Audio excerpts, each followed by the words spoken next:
This is Talk of the Town, a weekly program featuring community events happening in and around Northeast Michigan, with your host, Nancy Smitham, and get the latest from Alpena Community College with Dr. Don McMaster. And now, today's Talk of the Town. Good morning and welcome to Talk of the Town. I'm Nancy Smitham. My first guest today is Bradley Summers from the Boys and Girls Club. Hi, Brad. Hi, Nancy. Good to see you. Nice to see you. And when I look at the questions that you gave me to ask, serving 100 youth a day, holy samole. You know, yeah, it's been a steady increase over the past few years. We used to think as a staff, if we saw 65 kids a day during the school year, you know, we were making a huge impact, and we were making a huge impact. But you know, with more opportunities for programming and initiatives that we're running at the club, we've noticed a lot more kids are taking advantage of the services.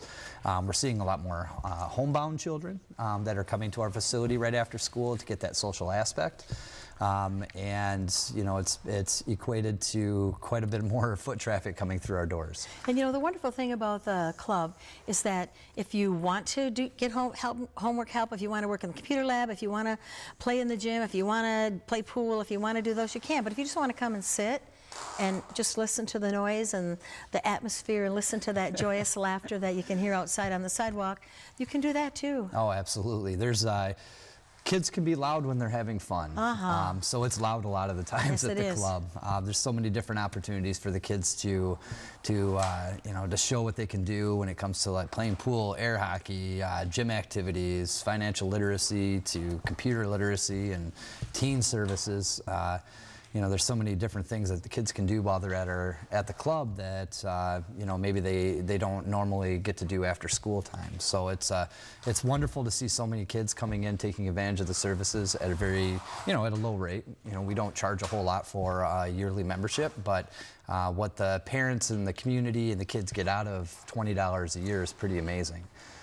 You know, when we look at it, it costs about $257 to have a kid come into our facility for a year for services, and we only charge $20. So, you know, if we could do it for free, we would.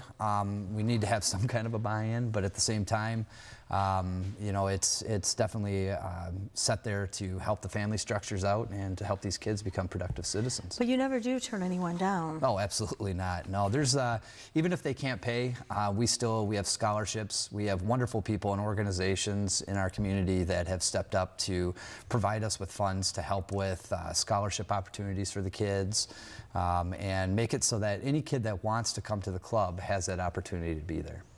And now you mentioned new initiatives. Tell me about some of those. So right now we're running a lot of financial literacy programs.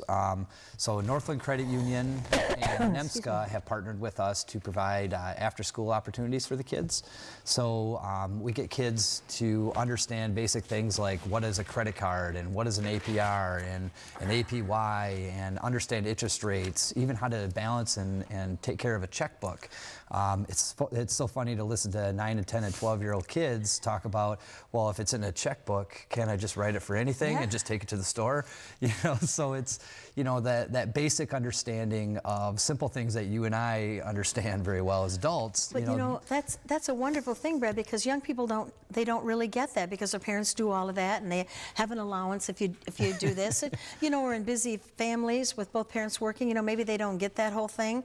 You know, what a great way to start them when they're that young, that they know that check, you know, has to have money behind it. Well, yeah, and you know, basic savings accounts. Right. You know, what is a savings account? What is an interest rate? And you know, things like that. So, you know, the kids they really grasp to this, and you know, the partners that we have coming in make it very interactive for the kids. So it's not just like another sit-down setting for the kids after school. It's more hands-on, more learning, more visuals. I see. It's NEMSCA and Northland Community Federal Credit Union have been helping. Absolutely. And you know, when I was young, my parents used to get these things from the credit union that have quarters in them, and you would take the quarters and take them to the credit union, and pretty soon it was loaded. I mean, I had all this money in my account. It's like, those quarters add up to that? Mm-hmm.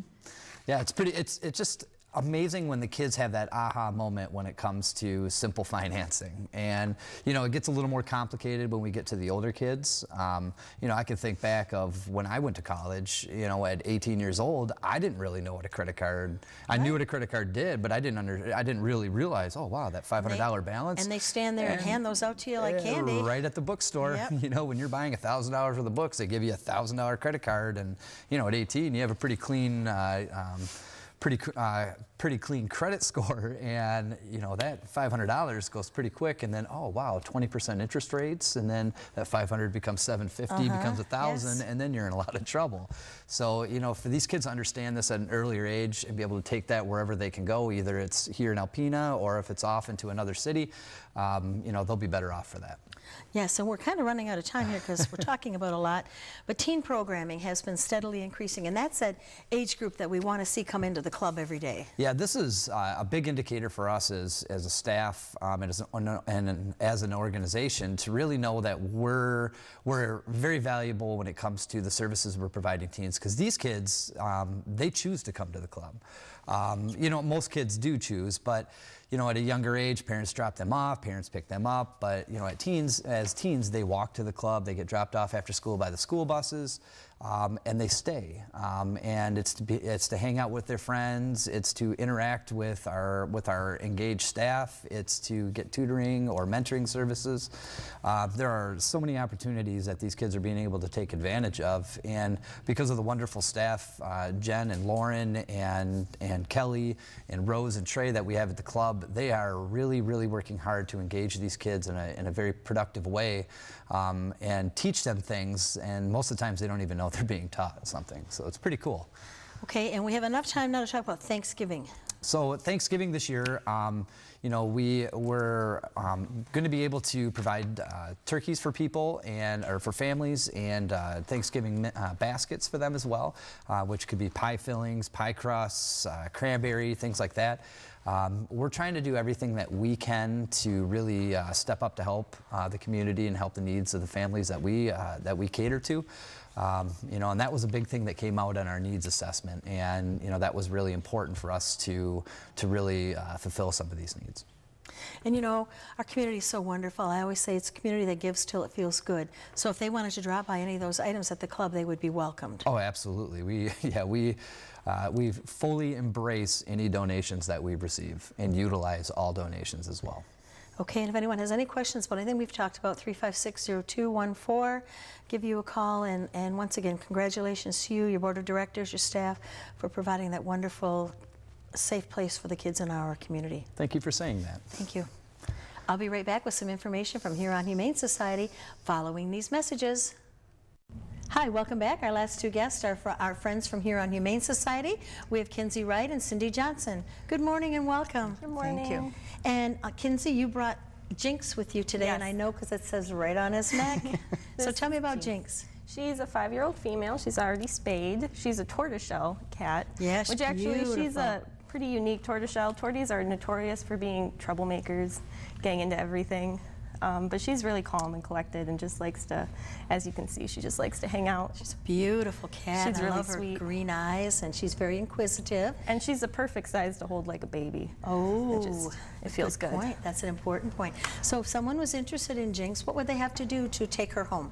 They have to fill out our cat adoption survey, and if it's a good match, they can take her home. Cats are half off right now, so adoption fee is only $37.50. Wow. And she's already fixed, up to date on shots. She even has her rabies, so she's all good to go. And when you get a 5-year-old cat, you kind of know their personality, and you know that they're potty trained, and you know all those things, so that's kind of a nice thing. And she came from a lovely couple. She was owner surrender. Their grandkids were unfortunately allergic to her, so that's how she ended up at the shelter. But no personality issues, no issues whatsoever. She's just a sweet, sweet girl. Okay, thank you. And Cindy, you have so many things going on at the shelter. We do have a lot going on at the shelter. Some of the events that we have coming up, we're doing Home for the Howell Days again. That will be Saturday, November 24th, and we're gearing up for that, so people can watch. Tickets will go on sale soon. We've got some wonderful apartments picked out. So if you missed it last year and heard all the hoopla about it, you need to get in on it this year, because it's going to be just as good. We're also doing Giving Tuesday. We've been accepted, and we thank the Community Foundation for that, and that will be November 27th. Okay. We have an event coming up, a PetSmart event, on the 10th and 11th of November. That will be where we take animals over to the PetSmart store in Gaylord. We've partnered with them, and they help us adopt out cats. And that worked well last time. It did work out well last time. And on a regular basis, they usually have some of our cats over there. I think right now they have 6 of our cats over there. So when they can help us and take cats in, it's a great partnership to help get some of the we this year have taken in over 430 animals into the shelter so far. That's amazing. And our adoptions are through the roof. So we're taking them in and we're adopting them, which is exactly what you want to do. We're not a shelter that offers long-term solutions to animal control. We want to take them in, we want to get them healthy if they're sick, and get them adopted out. So. And all of our animals right now have been there for less than 6 months. Actually, Jinxie's one of our longer residents. She's been there for about 4 months. But compared to our old numbers, that's incredible. We've moved all of the longtime residents. Some of our cats have been there for upwards of 5 years. Wow. Yeah, that won't happen anymore. Yeah. Right now we kind of we have some sick kitties that we've, Kenzie and some of the staff have been nursing. We lost one of them the other day, which is always sad on staff. Sad. It's difficult. It's hard to see that when you work so hard. Yes. But kittens really get distressed easy. And when they come in with no mothers and from different litters and they start getting sick, it's kind of a downhill thing. I think the last 6 ones that are really sick, as bad as they look, they're getting better. Yes, they're doing much better this week than they were last week. Even the last 2 days, they've gotten a lot better. It's just so hard. Their immune systems are very weak, and it's hard to pull them out of that when they start going downhill. But you know, we've lost a total of 3 kittens this year compared to we've taken in over 100 kittens. So you have to keep that in mind. It's really hard for me personally to keep that in mind. But our numbers are really good for pulling them through. It's just, it's a lot of manpower. It's a lot of blood, sweat, and tears, but it's worth it. And speaking of manpower, you always need volunteers. We always need volunteers. We get some groups that come in on a kind of a regular basis, and we have some regular volunteers, but volunteers is something we can always use. So if you like to do laundry, office work, sit and pet the cats. People don't understand when you socialize the animals, just petting them really brings down their stress level and helps with illness. It is just amazing what human contact can do to help them. A lot of cat illness is due to stress, actually. Wow. Stress brings it on. So the stress brings on upper respiratory infections in cats, or it brings out the herpesvirus that most of them have. And once that starts, it's a couple of weeks they struggle, and it's difficult to see. So just petting cats, just socializing them, just gives them that human contact that they need to just decompress. And we do everything in the shelter that we can to try to help. We play music. We have pheromones that we plug in to try to bring down stress levels, and we really work hard on it, but if they're stressed, they're more prone to get sick. Everyone's on L-lysine, which is everybody's cat should be on L-lysine, by the way, just so Alpina knows. It's an immunity booster. It helps fight upper respiratory infections in cats for long-term care, and it really does make a huge difference. And you can buy that at Walmart. Okay, wonderful. In the Whoops, go ahead. vitamin section. We are having a supply drive too, starting Saturday for the next week on our Facebook page. If you go to the Here and Humane Society Facebook page, there's a list of things that we need that we really go through quickly, especially with all the sick cats that we have. There's the baby wipes. We go through packages and packages of baby wipes a day, trying to keep them clean and Sensitive their eyes skin, cleaned out. fragrance-free. Yeah.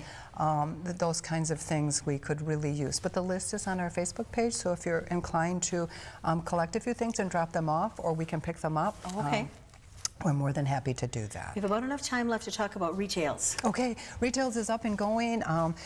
We're really swinging into Christmas right now. People are really starting to work on Christmas items. We will, we'll advertise those, but we will do a couple of pop-up shops through the holiday season. We're hoping to do one at the Aplex, and we'll probably get back to the farmers market and look at a couple of Christmas shows that are going on. But yes, you'll see us popping up, and we have some wonderful Christmas things we're working on. So. And there's some real unique items there too. I mean, if you're looking for a holiday gift giving idea, you can find it there, and they're one of a kind, unique things. One of a kind, and all and of the new fun stuff every time you look. Every time you look, and all of the funds that we make at Retails goes to take care of the animals, all of it. So what are the hours? When can we come to Retails? The hours for Retails run in conjunction with the hours for the shelter. So the shelter is open Tuesday through Sunday to the public from 11 until 6. We are closed on Monday for deep cleaning and catching up on things that we didn't get done through the week, but staff is always there. So. Okay. And looking forward to looking over that list. You know, that'll be a good thing to just get a few items and get them together and then get them out to you, because I know how vitally important all of those things are. And thank you so much for caring so much about the animals and almost crying and taking care of those kittens. And oh, I do my best. Oh, I think you do a a lot great of work, job. but it's totally worth it. Most rewarding thing I've ever done. Now, what about the beautiful German Shepherd? Is he still there? She has been adopted. She? Yes. Oh, I loved Rosie, that dog. yeah. She's a good girl. She lives in Pennsylvania now. Oh, with a wow. wonderful lady. Wow, very good. Yeah. Well, I want to thank both of you very much for being here, and I look forward to talking to you again next month. Okay, thank you for Nancy. having us. Please stay tuned for Dr. Don McMaster following these messages. Greetings, everyone. Welcome to Talk of the Town. I'm Dr. Don McMaster. I'm president of Alpena Community College, and I'm pleased to have as our guest this morning Jay Walterite, Director of Public Information and Marketing, Secretary to the Board of Trustees. Welcome, Jay. Thank you. It's great to be here, and I'm over in this chair this time. Well, sometimes we go back and forth, and so we team up, but today we're both on a set. That's all right. Yeah, so today we want to talk about a project that's near and dear to you, That's right. and that we at the college benefit from, and that is the annual report for Alpena Community College. And I know you're in the throes of deadline work, but explain to the viewers your thinking of how the annual report is put together and why it's important. The annual report is it's a wonderful project that I work on every year, and it's wonderful because it reminds me of all of the great things that are happening at the college every year. You know, life is so fast-paced these days, and we're always moving forward. We're always looking for the next opportunity to benefit our students and the community. So it's nice to say, oh yeah, we did that. Yeah. And that was a good thing. And when I went through the list of potential topics for the annual report, I was reminded, wow, there were some very big, impactful things that happened last year. Absolutely, and let's jump in. What were some of those in your view? Well, you know, we always like to talk about our students and the achievements of our students, and there were a number of them. Academic awards, honoring our students at commencement is always important. There are so many stories of students who work hard, who achieve, and we know are going to do well out there in the real world, getting good jobs and really having a positive impact on our society. One of those stories is the graduation of our first 2 bachelor degree candidates. Our viewers may not remember that whole story, but a while ago the college was given the opportunity to provide a bachelor degree program. That's to help these students get a bachelor's degree in our area, not have to go off somewhere else and spend lots of money and lots of time in some far-flung area. So we have those first 2 graduates, and we have high hopes that they're going to go out there and change the world, and that program is going to flourish.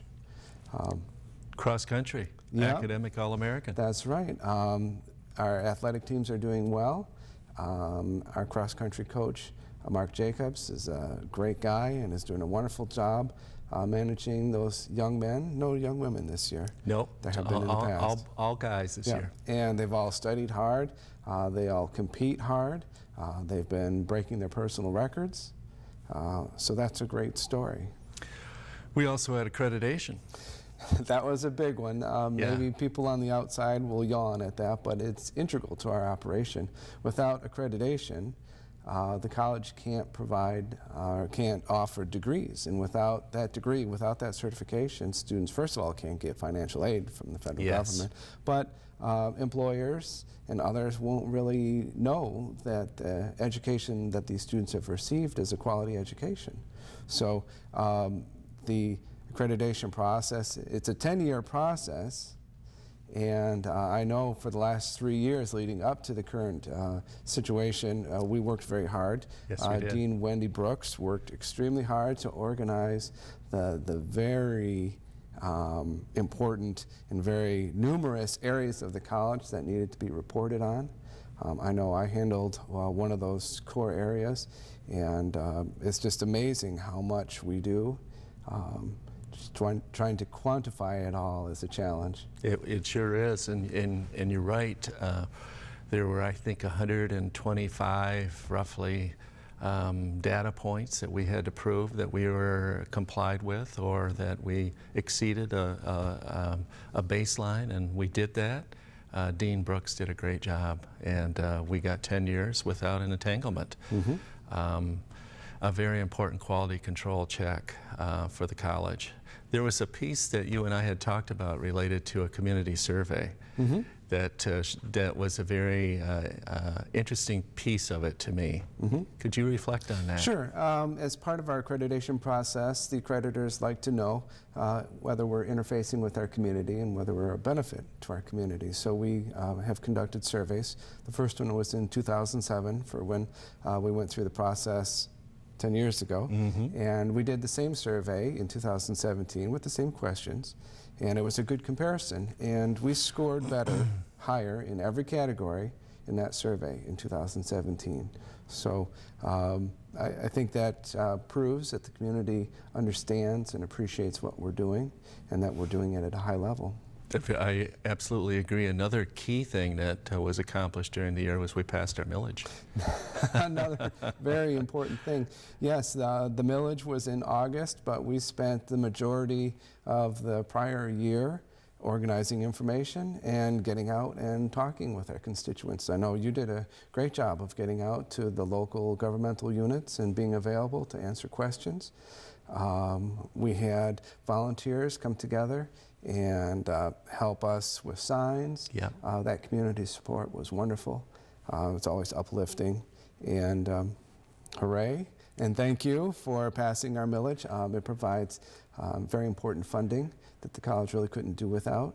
That money goes towards student services and all of those things that help our students be successful.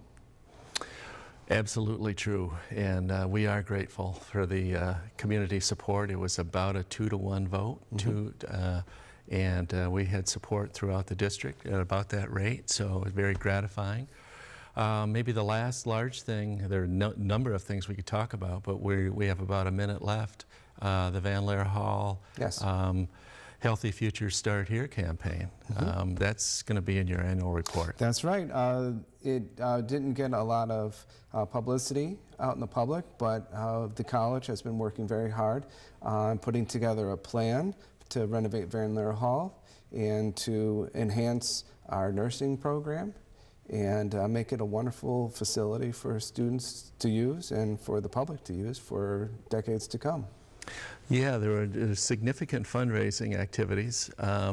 We received a substantial appropriation from the state, $3,350,000, but a lot of local support.